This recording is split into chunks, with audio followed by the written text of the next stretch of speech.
relato que vou contar aconteceu comigo.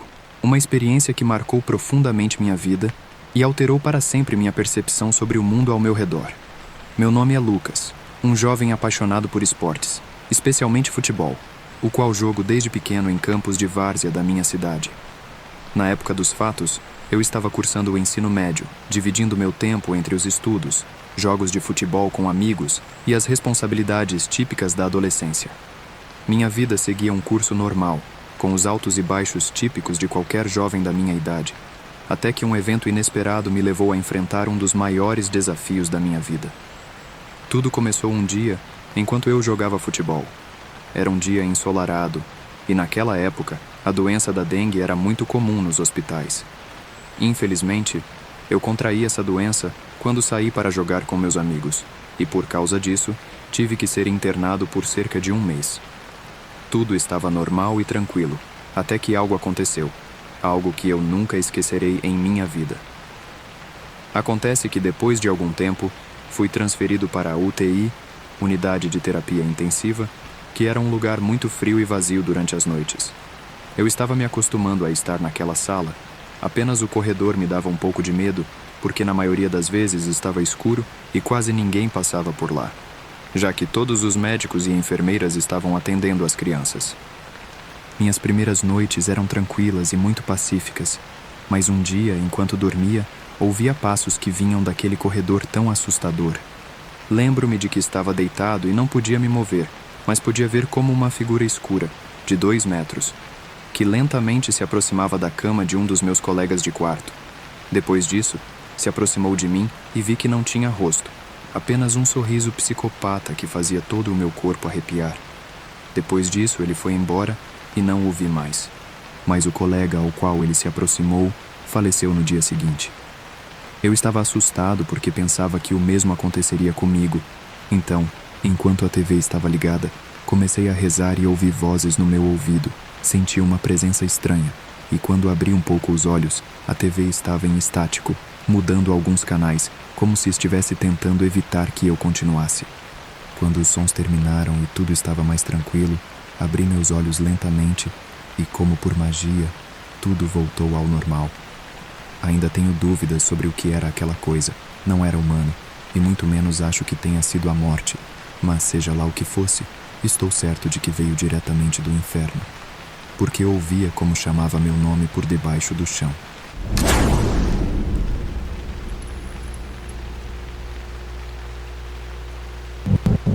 Naquela noite escura e tempestuosa, eu estava sozinha na minha nova casa.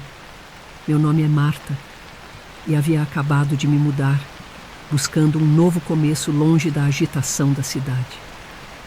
O que eu não esperava era que essa mudança me levaria a enfrentar horrores inimagináveis.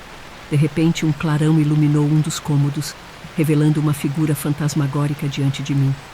Com olhos vazios, a entidade me encarou, enviando calafrios pela minha espinha. Preso no medo, tentei gritar, mas minha voz desapareceu no vazio da noite. A figura se movia lentamente em minha direção, deixando um rastro de sombras e um fedor nauseante de carne podre. Cada passo seu ressoava com um sussurro sinistro que me gelava até os ossos. À medida que se aproximava, seu rosto desfigurado se tornava visível, refletindo a angústia de um passado trágico. O frio me envolveu, paralisando-me em um transe de terror. O quarto se enchia de sussurros ininteligíveis, como se fossem murmúrios de almas presas. A criatura estendeu uma mão ossuda em minha direção, tocando meu ombro com um frio mortal. A temperatura caiu drasticamente e eu sentia o sopro gélido do espectro me envolvendo, roubando todo o calor do meu corpo. Desesperada para escapar, corri pelos corredores escuros da casa, mas a entidade me seguia com uma persistência implacável. A cada esquina, sombras inquietantes e gritos distantes ecoavam, aumentando o meu desespero. Em um ato de puro instinto, refugiei-me em um armário, mas o fantasma, implacável, apareceu diante de mim, seus olhos vazios e sem vida, me perfurando a alma. Com um sopro gelado, ele compartilhou comigo uma história de tragédia e perda, fazendo-me prisioneira da minha própria experiência aterrorizante. Enquanto revivia os horrores do passado, o espectro, com uma risada que gelava o sangue, desvaneceu-se lentamente, deixando-me em um silêncio sepulcral. Desde aquela noite, minha vida se transformou em um tormento constante. As sombras da minha mente nunca me deixaram, e o medo do escuro, junto à sensação persistente de estar sendo observada, me perseguiu até o fim dos meus dias. Essa é a história de terror que vivi, um relato que espero permaneça como um aviso para aqueles que ousarem ouvi-lo.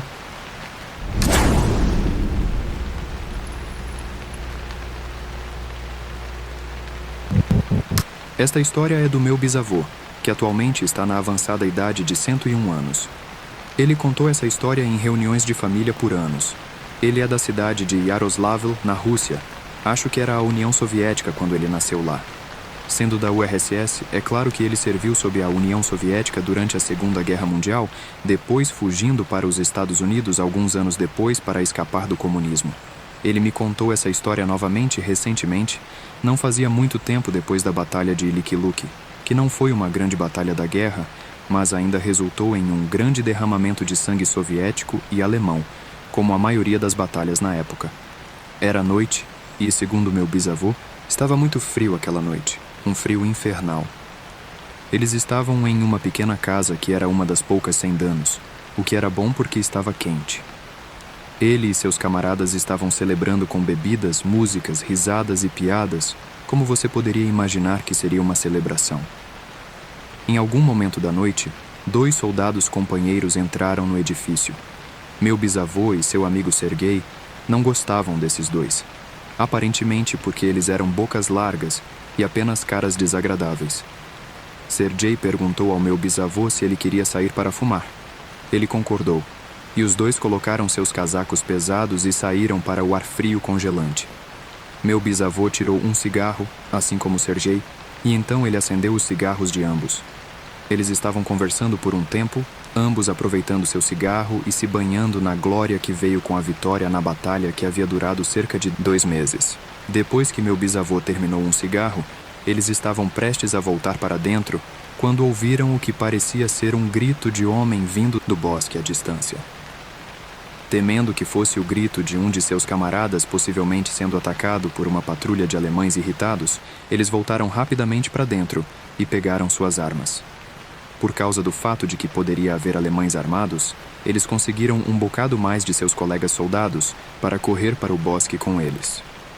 Meu bisavô mencionou que, à medida que se aprofundavam no bosque, começou a ter uma sensação estranha, como medo e pavor.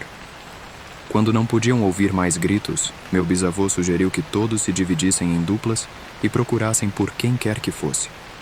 Sergei foi com ele enquanto os outros se afastavam em suas próprias duplas.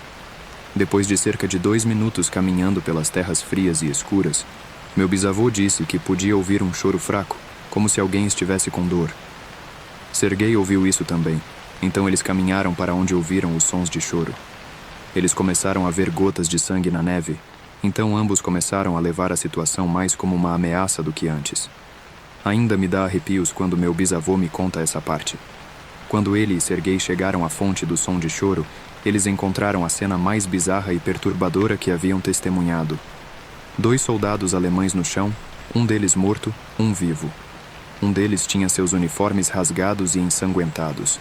O vivo estava se encolhendo ao lado de uma árvore, murmurando coisas em alemão. Ele não notou meu bisavô e Sergei imediatamente. Meu bisavô então caminhou em direção ao outro corpo.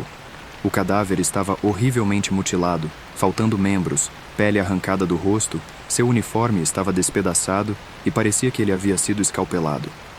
Outra coisa que se destacou para meu bisavô foi o cheiro. Ele não conseguia descrever o cheiro, dizendo que não era como um corpo morto, mas mais como produtos químicos. O cadáver parecia fresco. Sergei investigou o soldado vivo, que então, notando Sergei, recuou em terror como se tivesse sido traumatizado. Ele estava gritando coisas em alemão. Foi só então que meu bisavô notou que sua perna havia sido arrancada e seu peito estava ensanguentado. Ele disse que se lembrava do alemão gritando algo como "das colas" ou algo semelhante. Sergei sacou sua pistola e pôs o alemão fora de seu sofrimento com um único tiro na cabeça. Quase imediatamente depois disso, meu bisavô descreveu ouvir ruídos semelhantes a gemidos. Foi quando uma coisa muito alta começou a correr na escuridão longe deles. Com medo, Sergei e o bisavô começaram a atirar erraticamente na direção da coisa. Os outros homens correram, mas a coisa havia desaparecido. Todos os homens foram repreendidos quando voltaram à vila, mas um relatório foi enviado ao alto comando. Nunca foi investigado mais a fundo. Meu bisavô afirma que foi a experiência mais aterrorizante de sua vida. Deixa-o estressado ao pensar de volta naquele alemão mutilado e naquela coisa.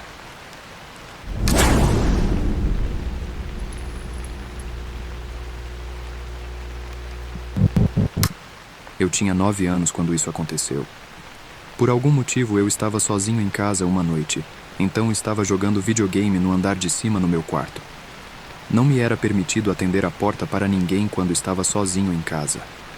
Sempre que eu era deixado sozinho, não era por muito tempo, minha mãe apenas saía para fazer compras ou algo assim. Eu estava jogando Metroid Prime no meu GameCube. Eu costumava ser obcecado por aquele jogo. Ouvi o telefone de casa lá embaixo começar a tocar. Minha mãe sempre me disse para atender o telefone se ele tocasse, caso fosse ela ligando. Então corri escada abaixo e, talvez no quarto toque, atendi. O identificador de chamadas era do celular da minha mãe. Ela disse: "Querido, você pode vir para fora e ajudar com as compras?" Eu respondi: "Mãe?" Ela disse de volta: "Sim?" Senti que algo estava estranho com a voz dela. Você obviamente conhece a voz da sua própria mãe, e então, mesmo com essa idade tão jovem, quando eu estava questionando por que não soava como ela, eu disse: "Por que você está falando assim?" Ela respondeu: "Como assim, querido?" E eu desliguei. Minha mãe nunca usaria a palavra querido assim, especialmente 2 vezes em questão de segundos. O telefone tocou novamente e o número da minha mãe apareceu no identificador de chamadas novamente. Eu ignorei. Por algum motivo, meu coração estava acelerado. Eu estava nervoso. Sentei na cozinha esperando para ver se o telefone tocaria uma terceira vez, e tocou. Levou alguns minutos antes do terceiro toque, mas quando eu verifiquei o identificador de chamadas desta vez, era um número diferente. Atendi e a voz de um homem do outro lado disse: "Ei, James, eu sei que isso vai soar estranho, mas é seu pai. Estou lá fora." Tudo o que consegui murmurar foi um fraco: "O quê?" O homem disse: "Estou lá fora. Tenho muito o que explicar." Desliguei naquele momento. Meu pai morreu quando eu tinha 3 anos. Não tenho lembranças dele. Minha suspeita de fato se confirmou de que a primeira voz que ouvi não era da minha mãe. O telefone tocou novamente. E depois disso, mais uma vez. Ignorei cada vez. Não podia nem ligar para minha mãe porque alguém claramente tinha o telefone dela. Então, as coisas pioraram quando houve batidas na porta da frente. Isso passou de uma situação de alguém tem o telefone da minha mãe para alguém está do lado de fora da casa. Minha mãe não estaria batendo na porta. Ela teria a chave, obviamente. Espiei pela parede da cozinha para olhar para a porta da frente. Ouvi a voz abafada de um homem do outro lado dizendo meu nome. Ele estava dizendo: "Sou seu pai." Ele tocou a campainha e então ouvi ele começar a tentar abrir a porta. Fiz algo que nenhum menino de 9 anos deveria ter que fazer, que foi pegar o telefone e ligar para o 911. A operadora me fez o que imagino serem algumas perguntas bastante padrões. Mais importante, me dizendo para esperar em um banheiro ou outro cômodo com uma porta que pudesse ser trancada até a polícia chegar. O banheiro fica no primeiro andar da casa. Me escondi lá com as luzes apagadas. Quem quer que estivesse do lado de fora foi até a janela e tentou abri-la. Ouvi toda a luta deles, então eles devem ter se movido para a próxima janela. Acho que tentaram todas as janelas e portas da casa. Se algo estivesse destrancado, essa história teria tido um desfecho muito diferente. Eles devem ter desistido em algum ponto antes da polícia chegar. E digo eles, porque claramente havia 2 pessoas envolvidas nisso, um homem e uma mulher. Ambos poderiam estar lá fora, pelo que sei. A operadora me disse que a polícia estava na porta da frente agora e era seguro ir encontrá-los lá. Só quando abri a porta para a polícia foi quando desliguei o telefone. Eles fizeram uma investigação rápida dentro e fora da casa e me perguntaram onde minha mãe deveria estar e se minha mãe conhecia alguém que poderia querer nos machucar. Tenho certeza de que eu disse que achava que ela estava fazendo compras ou algo assim, e que não. Que eu saiba. Minha mãe voltou para casa com minha irmãzinha em pânico quando viu os carros da polícia na frente. O telefone da minha mãe foi roubado, o que já estava claro. Tenho certeza de que nosso endereço, número de telefone de casa e outras informações pessoais estavam armazenados em algum lugar no telefone, facilmente acessíveis, embora, como eles sabiam meu nome, eu não tenho certeza. Algo no telefone da minha mãe deve ter dado isso. Era um antigo Nokia Flip Phone. Quem o roubou era um mistério, mas o fundo de tela do telefone da minha mãe era uma foto dela com minha irmãzinha e eu. Isso poderia ter sido uma indicação para algum casal nojento e assustador por aí de que a dona desse telefone era uma mãe solteira com 2 filhos pequenos, e eles tentaram usar isso como uma maneira de me enganar para sair de casa, o que é absolutamente nojento e horrível. O telefone deve ter sido destruído depois das tentativas fracassadas de me atrair para fora. As coisas foram um pouco diferentes depois disso. Minha mãe não me deixava mais sozinho à noite, pelo menos não até eu ser alguns anos mais velho.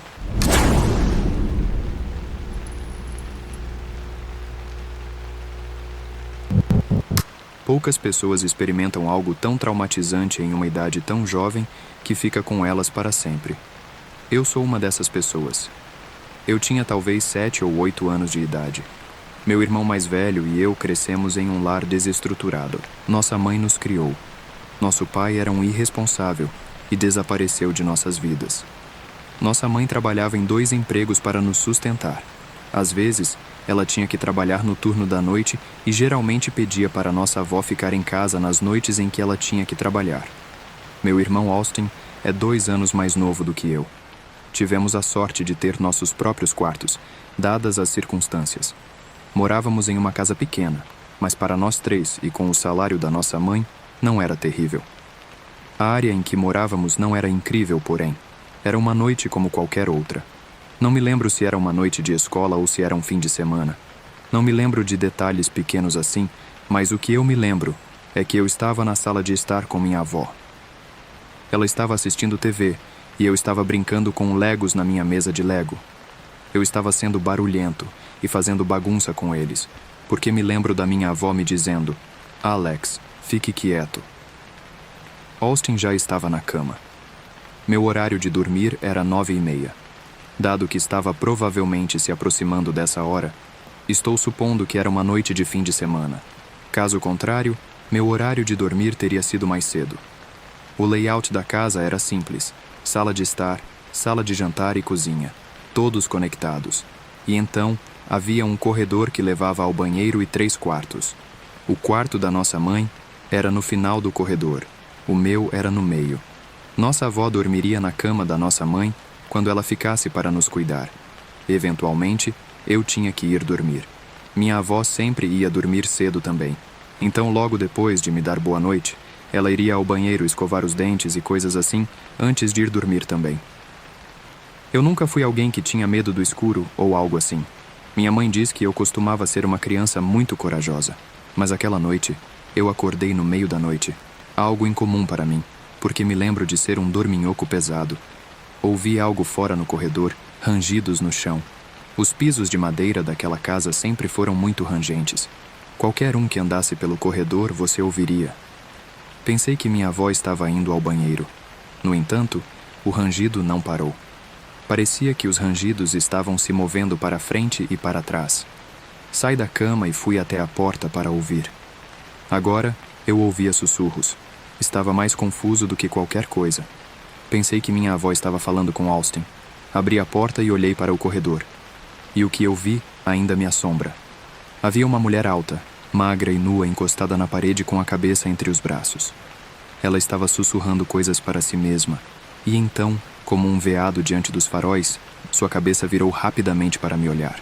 Eu gritei pela minha avó como uma garotinha e bati a porta. Havia batidas na minha porta e a mulher do outro lado estava gritando um nome. "Jeremy, Jeremy, abra a porta." Continuei gritando o mais alto que podia pela minha avó e ouvi ela gritar no corredor. O que me lembro distintamente foi minha avó gritando: "Saia daqui!" A mulher gritou: "Onde está Jeremy?" Minha avó estava na casa dos 60 anos na época e ainda era bastante ágil. Ela gritou para mim manter minha porta trancada e conseguiu afastar essa mulher louca, enquanto também chamava a polícia ao mesmo tempo. Não sei como ela fez isso, mas minha avó era uma mulher muito durona. A mulher deixou a casa gritando: "Jeremy!" E depois de trancar a porta, minha avó veio abraçar tanto eu quanto Austin, que estava acordado e também chorando por causa da confusão. Nós três nos sentamos juntos até a polícia chegar. Naquela hora, minha avó nos disse para apenas voltarmos a dormir. Isso simplesmente foi um caso de minha avó não trancar uma das portas, misturado com viver em uma área já duvidosa. Aquela mulher tinha que estar sob o efeito de drogas ou algo assim. Ver o que eu vi em uma idade tão jovem fez um número em mim. Eu não conseguia dormir sozinho por um longo tempo. Foi esse incidente que realmente resultou em nos mudarmos daquela casa, não muito tempo depois.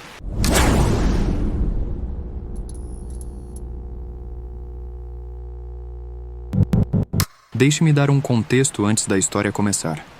Quando eu tinha 19 anos, eu vivia uma vida bastante normal. Eu tinha acabado o ensino médio no ano anterior à história. Sempre fui fã de tudo relacionado a terror. Seja filmes, jogos, sustos repentinos, você escolhe. E eu amava. Nunca parecia ter medo de nada e amava isso. Isso me permitia ir e fazer coisas que me faziam parecer mais corajoso para as garotas que me interessavam na época ou que estavam interessadas em mim. Eu pensava nisso quase como um superpoder. Meu amigo sempre falava sobre esse pesadelo da vida real induzido por REM, chamado paralisia do sono. Eu, no entanto, nunca tinha experimentado tal coisa. Minha amiga Megan sofria de sonhos lúcidos extremos. Ela me explicou várias vezes como certos estimuladores ou fatores externos podiam influenciar seus sonhos e moldá-los em uma experiência celestial cheia de diversão e maravilha, ou poderiam facilmente se transformar em um pesadelo arrepiante direto do inferno. Sendo o dorminhoco leve que sou, eu não via chance de isso ocorrer, então meio que deixei passar.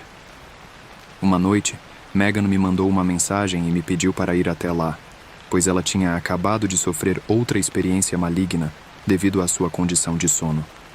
Quando cheguei, encontrei-a dormindo novamente, aparentemente em paz. Tomei assento em seu banco que ela tinha para a mesa de maquiagem, bem ao lado da janela, e comecei a jogar um jogo no meu telefone. Cerca de 30 minutos se passaram, e eu imaginei que ela estava dormindo pacificamente e provavelmente estaria bem se eu fosse embora, contanto que eu a avisasse que tinha passado, conforme ela havia pedido. Mas, de repente, Megan acordou e começou a gritar. Era um tipo diferente de grito, porém. Um tipo de grito que eu nunca tinha ouvido antes, especialmente vindo dela.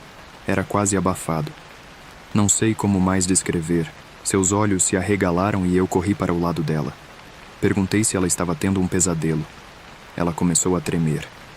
Eu a segurei para tentar acalmá-la, mas os tremores aumentaram. Perguntei o que estava acontecendo, mas sem resposta. Eu imaginei que isso fosse apenas mais um dos episódios de paralisia do sono dela. Fiz o meu melhor para confortá-la.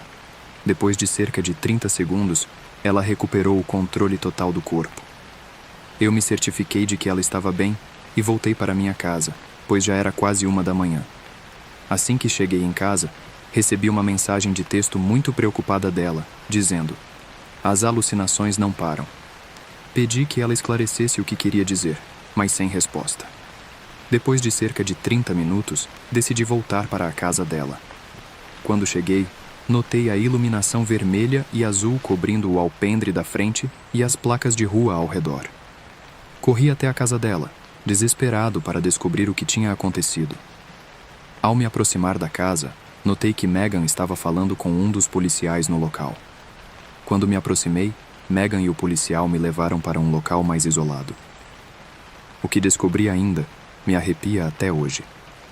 Aparentemente, quando fui à casa de Megan naquela noite, ela não estava dormindo de fato. Ela estava fingindo. Evidentemente, bem atrás de mim havia um homem alto, magro e sem teto escondido em seu armário. A polícia também encontrou uma faca de cozinha muito grande com ele. A teoria até hoje é que Megan pensou que estava tendo um episódio quando, na realidade, esse homem muito real estava se aproximando silenciosamente dela em seu quarto. Supostamente, quando entrei em sua casa, foi o suficiente para assustar o homem a se esconder, e minha presença foi suficiente para mantê-lo escondido. Isso deu a Megan tempo para ligar para a polícia e relatar a situação, o que, por sua vez, resultou na chegada da polícia quase imediatamente depois que eu saí. Felizmente, o homem foi detido de forma bastante rápida. Até hoje não sei o que pensar sobre aquela noite, além de que eu poderia ter facilmente salvo a vida dela, simplesmente fazendo-lhe companhia durante o que eu pensava ser uma situação muito estressante, o que, por sua vez, poderia ter resultado em alguns atos muito assustadores e hediondos que teriam ocorrido se eu tivesse estado lá mais tarde. Espero nunca experimentar algo assim que finalmente acione meu fator de medo. Sem dúvida.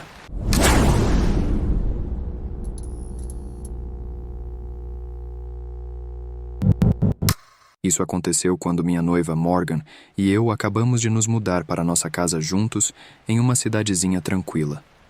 Ainda moramos nesta casa. É uma casinha modesta e fofa, perfeita para nós e um casal de crianças, se e quando decidirmos ter. Conhecemos um dos vizinhos logo de cara. Eles pareciam legais. Eram um casal mais velho, com cerca de 60 e poucos anos. Os vizinhos do outro lado estavam bem longe, então não os conhecemos por um tempo. Ainda estávamos na fase de desempacotar e mobiliar. Pode ter sido na segunda semana de moradia na casa. Estávamos exaustos todas as noites por ter que trabalhar em nossos empregos e depois também arrumar a casa e desempacotar. Morgan estava cozinhando massa na cozinha. Eu estava sentado à mesa conversando com ela enquanto navegava no laptop em busca de tapetes. Estava um pouco abafado na casa, então eu ia deslizar a porta dos fundos aberta, mas quando cheguei lá, notei alguém sentado em uma das cadeiras, meio curvado e com a cabeça baixa. Quase me borrei de medo quando o vi. Chamei baixinho o nome de Morgan e disse para ela não gritar, mas tinha um homem no quintal. Ela veio olhar para fora e soltou um grito abafado, agarrou-me e meio que se escondeu atrás de mim, dizendo para eu ir falar alguma coisa. Não, espera, não ir. Para ser honesto, eu mesmo não sabia se deveria ir lá fora ou não. Não sou o homem mais forte, para ser honesto, e mesmo com esse cara de costas para nós e sentado, ele parecia ser maior que eu. Morgan sugeriu que eu batesse no vidro e gritasse para ele ir embora. Eu não queria fazer isso, estava com medo. O quintal é enorme, mas logo fora da porta dos fundos há um pátio com os móveis restantes. As luzes do quintal não estavam acesas. Nós apenas o vimos através das luzes internas, brilhando pela porta de vidro. O que significava que ele tinha que saber que estávamos aqui. Disse, dane-se. Bati no vidro e gritei, ei, você precisa sair da nossa propriedade. O homem se virou e olhou para mim, então se levantou com um meio sorriso, quase como se estivesse rindo. Ele parecia ter 50 anos. Tinha uma barba cinza muito longa e tatuagens até os pulsos. Ele caminhou até o vidro, eu me certifiquei de que a porta estava trancada. Ele ficou do outro lado da porta de vidro e mudou seu olhar para Morgan. Ele começou a lamber os lábios e dizer coisas vis. Gritei. Tudo bem, estou chamando a polícia. Fechei a cortina deslizante para tirá-lo de nossas vistas. Liguei para o 911 e pedi ao operador para, por favor, apressar e enviar a polícia para a nossa casa. Ainda podia ouvir o homem do outro lado da porta agora, falando em um volume muito alto, quase gritando, ainda dizendo coisas nojentas sobre Morgan. Coloquei o telefone no vidro para que o operador pudesse ouvi-lo. Ele me fez ficar na linha até a polícia chegar. Eventualmente ficou quieto lá fora, então dei uma espiada pelo vidro e o cara tinha ido embora. Ainda assim, mal podia esperar pela chegada da polícia, e quando chegaram, vasculharam o quintal, fizeram um relatório policial e foram embora. Pensávamos que tinha acabado, mas mais tarde, naquela noite, quando estávamos na sala assistindo TV, ambos concordamos que ouvimos algo do lado de fora no quintal. Fui até a janela e entortei a persiana apenas o suficiente para ver aquele homem lá fora novamente. Ele tinha um cigarro na mão. Ele estava falando sozinho ou tentando falar conosco, de frente para a casa. Ele notou o entorte na persiana porque correu até a janela. Eu pulei para trás e ele começou a bater na janela. dizendo todas aquelas coisas terríveis e doentias que queria fazer com a Morgan. Eu disse para ela subir, eu não queria que ela ouvisse mais isso. Eu gritei que ia chamar a polícia novamente, e então as batidas pararam e ele ficou em silêncio. Esperei alguns segundos antes de entortar a persiana novamente, e ele tinha ido embora. Subi as escadas para confortar a Morgan, que estava visivelmente abalada. Eu disse a ela que ele tinha ido embora quando, em retrospecto, deveria ter chamado a polícia novamente. Lá embaixo, eu ouvi batidas e toques. Fui até metade da escada e ouvi batidas na porta dos fundos e a maçaneta girando e virando. Ele estava tentando entrar na casa. Peguei o telefone na cozinha e liguei para o 911 novamente, implorando novamente ao operador para enviar a polícia agora. Desta vez, a polícia chegou muito mais rápido, e eu não alertei o homem lá fora de que eles estavam vindo, mas infelizmente, até eles chegarem, aquele homem desapareceu novamente. É muito provável que ele tenha simplesmente corrido para as árvores no fundo do quintal. Ele não voltou novamente naquela noite. No dia seguinte, fomos bater na porta dos vizinhos, nos apresentando àqueles que ainda não tínhamos conhecido e perguntando se eles conheciam alguém que correspondesse à descrição daquele homem. O que descobrimos foi perturbador. Um casal a algumas portas de nós conhecia aquele homem. Ele era conhecido por bater na ex-esposa e ter problemas com bebida e drogas, e geralmente considerado muito perigoso. Ele morava na quadra de trás de nós, em uma casa pequena e decadente. Essa é a parte mais assustadora.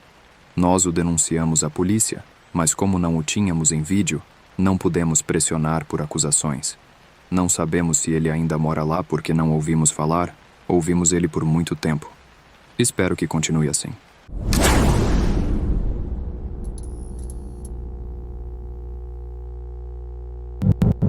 Quando meu primo Cody e eu estávamos em nossos 20 e poucos anos, fizemos algumas viagens de acampamento pelo Colorado, na floresta de Uhau. Era minha primeira vez acampando lá, mas não a de Cody. Foi em plena semana. Nossos empregos nos permitiam ter dias de folga durante a semana. E nós costumávamos ir acampar nesses dias para evitar trânsito e multidões. Eu sempre deixava Cody tomar a frente nessas viagens. Ele é o escoteiro, não eu. Estacionamos perto de uma área de piquenique e adentramos a floresta a partir dali. Depois de cerca de 15 minutos caminhando mata adentro, encontramos um bom lugar para montar acampamento. Um bom lugar significava ter uma clareira e ser grande o suficiente para caber 2 barracas, o fogareiro portátil e uma fogueira. A primeira coisa que fizemos foi desembalar nossas coisas e montar as barracas. Cody sempre foi muito mais rápido que eu para montar uma barraca. Ele faz isso em apenas alguns minutos, quando eu fazia sempre levava mais de 20 minutos. A próxima coisa que fizemos foi criar um anel de pedras para a fogueira, depois reunimos alguns galhos e madeira. Ele trouxe um iniciador de fogo e um isqueiro, então acho que meio que trapaceamos, mas tudo bem. Foi no momento do dia em que o sol estava se pondo, tínhamos uma fogueira acesa, e agora Cody estava preparando alguns bifes e hambúrgueres. Uma coisa sobre Cody é que ele sempre caprichava na comida nessas viagens e ele é um cozinheiro muito bom, então eu sempre confiava nele para nos alimentar. Claro, tínhamos nosso spray para ursos, caso o cheiro da comida atraísse um urso preto, o que Cody sempre dizia ser muito improvável. Ele sempre diz que a verdadeira coisa com que você tem que se preocupar no meio da floresta são outras pessoas. Enquanto comíamos nosso bife e hambúrgueres, abrimos algumas cervejas e tínhamos um rock clássico tocando no alto-falante. Se você nunca foi acampar, você não entende o quão boa é a vibe de momentos como esse na selva, com um amigo ou familiar e algumas cervejas, relembrando bons tempos e curtindo a música. À medida que escurecia, começamos a jogar jogos de cartas nesta pequena mesa dobrável que trouxemos especificamente para cartas. Depois de jogar jogos de cartas mais tradicionais, começamos a jogar Uno, e foi quando ouvimos algo na floresta. Pausei a música no meu telefone para que o alto-falante ficasse silencioso. Agora estava claro. Ouvimos uma pessoa cantarolando e passos vindos de além das árvores na escuridão total da floresta. Cody me instigou a encontrar a lanterna. Tentei, mas até o momento em que a encontrei, os sons já haviam se dissipado.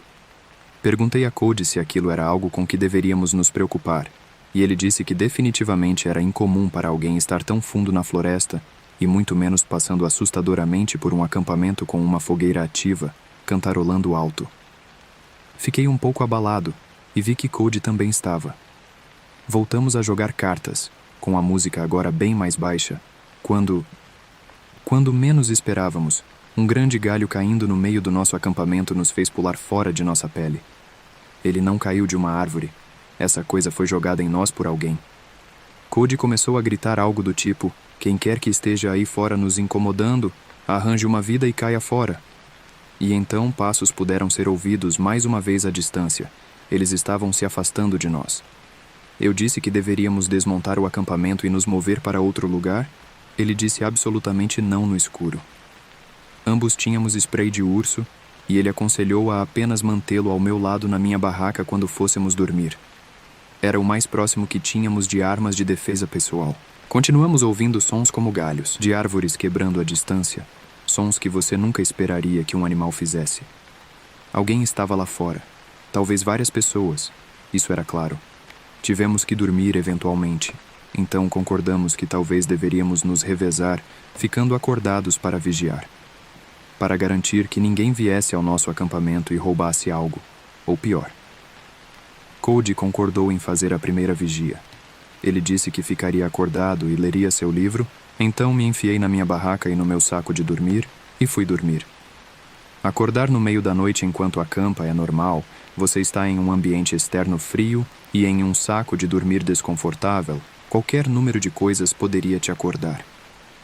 Eu ainda não sabia o que me acordou. Ainda estava meio atordoado, meu cérebro não se sentia completamente acordado ainda. Olhei para cima e vi uma cabeça espiando para dentro da minha barraca. Parecia Cody. Esfreguei os olhos, mas na verdade era a escuridão que estava me impedindo de ver qualquer coisa do seu rosto. Eu disse Cody, pensando que ele estava me acordando para eu fazer minha vigia. Eu disse sonolento: "É minha vez?" Encarei a cabeça espiando para mim no meu saco de dormir, lentamente ficando mais acordado a cada segundo. Então, ouvi o zíper da barraca se fechar rapidamente e sua cabeça desapareceu. Eu me deitei novamente no meu saco de dormir, mas apenas por um segundo. De repente, tive um estranho momento de clareza onde me coloquei em posição ereta e escutei enquanto os passos se afastavam. "Cody", eu disse. Ele não respondeu. Abri minha barraca para espiar para fora do acampamento. A fogueira estava apagada. Cody não estava lá fora. Fui até a barraca de Cody, que estava fechada. Abri e olhei para dentro para ver Cody dormindo profundamente no seu saco de dormir.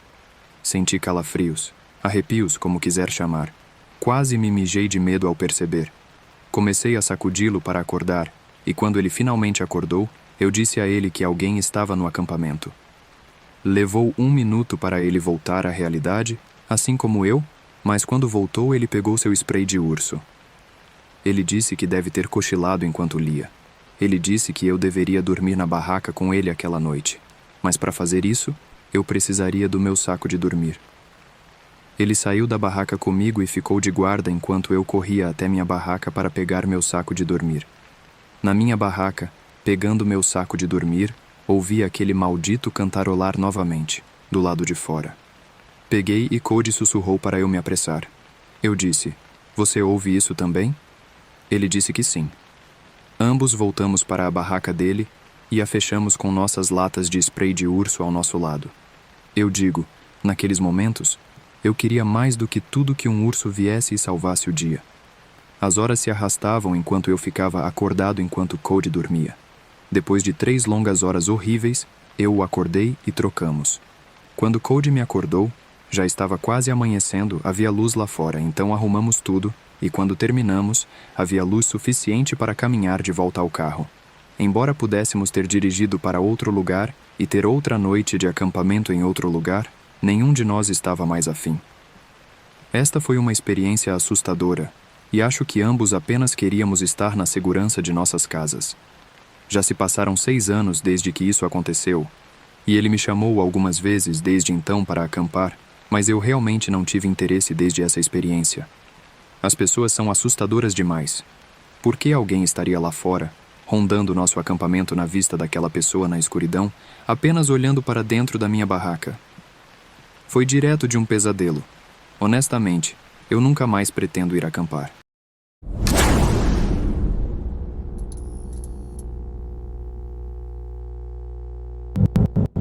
Quando meus amigos e eu alugamos uma casa na praia na Flórida, eu nunca poderia ter esperado como as coisas teriam acontecido.